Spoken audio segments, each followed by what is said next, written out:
wabarakatuh. Selamat pagi pemirsa Trans 7.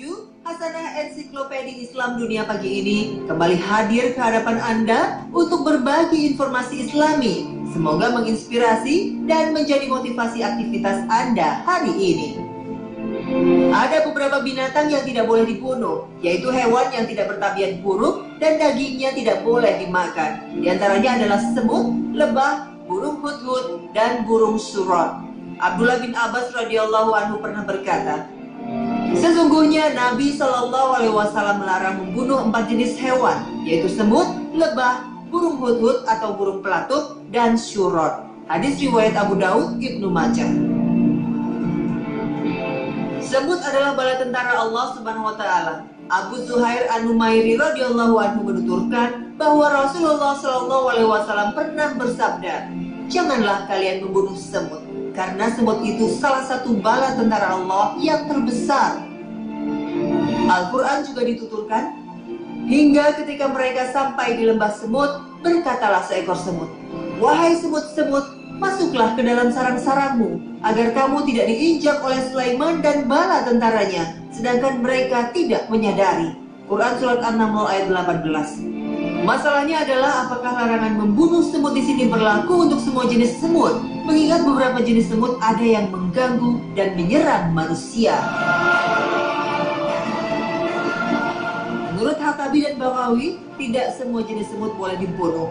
Di antara yang tidak boleh dibunuh adalah semut Sulaimania, yaitu semut besar yang tidak membahayakan dan tidak menyerang manusia. Adapun semut-semut kecil yang kadang termasuk wabah dan mengganggu serta menyerang manusia, boleh dibunuh. Namun larangan membunuh semut tidak berbahaya ini dihukumi makruh oleh Imam Malik. Sementara yang boleh dibunuh, Imam Malik tetap memberi catatan, hendaknya bila membunuh semut dengan cara tidak membakarnya, karena yang berhak menyiksa dengan api adalah Tuhan pemilik api. Rasulullah Shallallahu Alaihi Wasallam pernah bercerita, ada seorang nabi yang singgah di bawah sebatang pohon, lalu ia digigit seekor semut. Kemudian ia menyuruh diambilkan semua perbekalannya dan dijauhkan dari pohon tersebut. Lalu dia memerintahkan agar sarang semut tersebut dibakar. Allah Subhanahu wa taala lantas menurunkan wahyu tidak mengerti tasbih mereka. Quran Surat Al-Isra ayat 44. Semut adalah sebuah umat. Allah telah memberitakan bahwa makhluk-makhluk, burung-burung, dan hewan-hewan semuanya adalah umat seperti kita.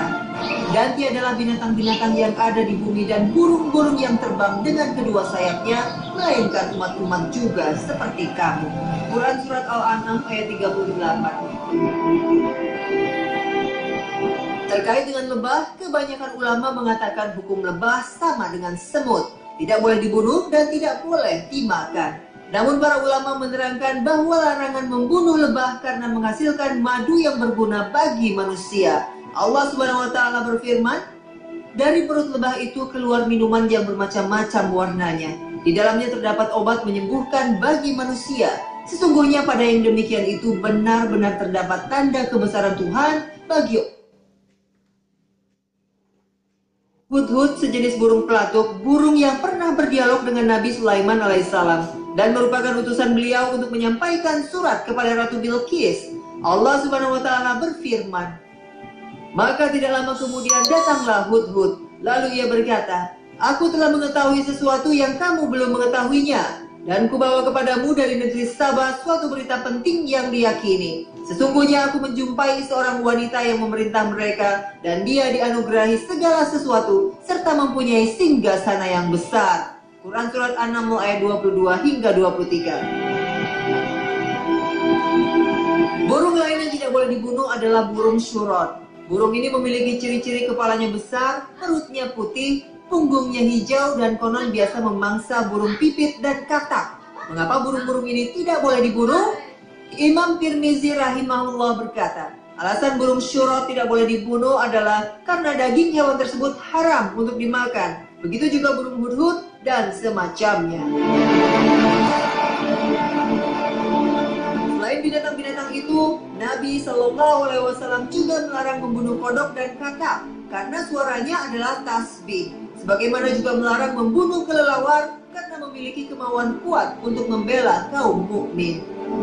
Dari Abdullah bin Umar radhiyallahu anhu, Rasulullah Shallallahu Alaihi Wasallam bersabda, Janganlah kalian membunuh katak karena suaranya adalah tasbih. Janganlah kalian membunuh kelelawar karena ketika Baitul Maqdis dihancurkan oleh kaum kafir, ia berdoa, "Wahai Rabbku, berilah aku kekuasaan terhadap laut agar aku dapat menenggelamkan mereka." Hadis riwayat Baihaqi. Ada seorang tabib bertanya kepada Nabi Shallallahu Alaihi Wasallam perihal menjadikan kodok sebagai bahan obat. Maka Nabi Shallallahu Alaihi Wasallam melarang untuk membunuhnya. Hadis riwayat Ahmad, Abu Daud, dan An-Nasai. Juga diriwayatkan dari Ibnu Umar radhiyallahu anhu bahwa Nabi Shallallahu Alaihi Wasallam beliau bersabda, "Janganlah kalian membunuh katak." Selain itu, kucing termasuk yang dibela oleh Nabi Shallallahu Alaihi Wasallam. Rasulullah Shallallahu Alaihi Wasallam bersabda, seorang wanita disiksa karena mengurung seekor kucing sampai mati. Kemudian wanita itu masuk neraka karenanya, yaitu karena ketika mengurungnya, ia tidak memberinya makan dan tidak pula memberinya minum, sebagaimana ia tidak juga melepasnya agar mencari makan dari serangga-serangga tanah. Hadis riwayat Muslim.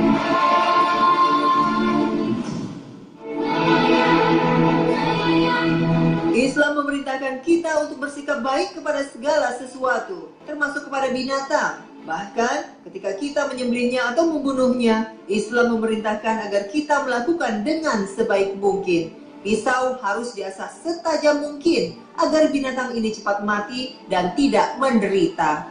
Inilah yang disampaikan Nabi Shallallahu Alaihi Wasallam dalam sabdanya, "Sesungguhnya Allah mewajibkan berbuat ihsan dalam segala hal. Jika kalian membunuh, maka bunuhlah dengan ihsan. Jika kalian menyembelih, sembelihlah dengan ihsan. Hendaknya kalian mempertajam pisaunya dan menyenangkan sembelihannya." Hadis riwayat Muslim. Oleh karena itulah, berbuat baik pada hewan termasuk membuka peluang pahala, sehingga memotivasi bagi siapa saja yang berbuat baik kepada binatang. Rasulullah Shallallahu Alaihi Wasallam bersabda, suatu ketika ada orang berjalan dan mengalami kehausan yang sangat hebat. Dia turun ke sebuah sumur dan meminum airnya. Tatkala dia keluar, tiba-tiba dia melihat seekor anjing yang sedang kehausan, sehingga menjulurkan lidahnya, menjilat-jilat tanah yang basah. Orang itu berkata, "Sungguh anjing ini mengalami kehausan seperti yang aku alami." Maka dia turun lagi ke sumur, lalu memenuhi sepatu kulitnya dengan air. Kemudian dia gigit sepatu itu dengan mulutnya, lalu naik dan memberi minum anjing itu. Maka Allah berterima kasih terhadap perbuatannya dan memberikan ampunan kepadanya. Para sahabat bertanya, "Wahai Rasulullah, apakah kita mendapat pahala bila berbuat baik pada binatang?" Beliau bersabda, "Pada setiap yang bernyawa ada pahalanya." Hadis riwayat Bukhari dan Muslim. Karena itu, termasuk perbuatan dosa dan maksiat ketika ada orang yang secara sengaja membunuh binatang tanpa tujuan yang benar, bukan untuk dimakan, tidak pula dimanfaatkan sebagai bahan penelitian, apalagi jika binatang itu tidak mengganggu. Di antara contoh penyimpangan yang menyedihkan adalah menjadikan binatang sebagai sasaran latihan menembak atau menggunakan senjata. Nabi Shallallahu Alaihi Wasallam mengingatkan dalam sabdanya, "Janganlah kalian menjadikan makhluk hidup yang bernyawa sebagai sasaran latihan senjata." Hadis riwayat Muslim. Dalam kesempatan yang lain, Nabi melarang kita untuk menyia-nyiakan hidup seekor burung dijadikan sasaran permainan. Sabda beliau, "Siapa yang membunuh burung dengan sia-sia, maka burung itu akan datang pada hari kiamat dengan suara yang keras mengadu kepada Tuhan. 'Ya Tuhan, si fulan merampas nyawaku, menganiayaku, dan membunuhku tanpa suatu yang bisa dimanfaatkan olehnya, sehingga aku mati sia-sia.'" Hadis riwayat Abu Daud. Itu sebabnya Rasulullah Shallallahu Alaihi Wasallam melaknat orang yang menjadikan binatang sebagai sasaran latihan tembak atau latihan senjata lainnya. Sa'id bin Jubair, ulama generasi tabi'in, pernah bercerita, Ibnu Umar pernah melewati sekelompok remaja Quraisy yang telah memasang seekor burung untuk dijadikan sasaran lomba memanah. Ketika mereka melihat Ibnu Umar, mereka lari berhamburan. Lalu Ibnu Umar memarahi mereka dengan mengatakan, "Siapa yang melakukan perbuatan ini? Semoga Allah melaknatnya." Sesungguhnya Rasulullah SAW melaknat orang yang menjadikan binatang bernyawa sebagai sasaran tembak. Hadis riwayat Muslim. Anda jangan bangga bangga ketika Anda sudah mahir menembak, kemudian bisa menembak burung-burung kecil yang bermain di atas pohon atau binatang melata yang tidak bersalah. Karena semua bernyawa yang Anda tumpahkan akan ditanya oleh Allah. Sebagaimana sabda Nabi SAW. Barang siapa membunuh burung tanpa hak, Allah akan meminta pertanggungjawabannya di akhirat. Hadis riwayat Ahmad, Nasai, dan Ad-Darimi. Ada seorang anak mengambil 2 ekor burung dari sarangnya, sehingga induknya mencari-cari ke sana kemari. Nabi bertanya, siapakah yang sudah mengusik ketenangan burung itu? Siapakah yang mengganggunya? Kembalikan kedua anaknya ke tempat semula. Sebagian orang juga masih ada yang menjadikan binatang sebagai alat berjudi, seperti ayam jantan, anjing pitbull, dan juga domba. Binatang piaraan juga harus diperlakukan dengan baik. Pengurung boleh asalkan terjamin makan dan minumnya, berikut kesehatannya. Dan jika sampai melalaikan kewajiban tersebut, neraka sudah siap menanti sebagai bentuk azab dari Allah Subhanahu wa Ta'ala. Oleh karena itu, jika di rumah ada binatang peliharaan, hendaklah diperlakukan dengan baik. Jangan sampai lupa, apalagi lalai untuk memberikan kasih sayang. Sebab Rasulullah SAW bersabda, barang siapa menyayangi meskipun terhadap hewan sembelihan, niscaya Allah akan merahmatinya pada hari kiamat. Hadis riwayat Bukhari.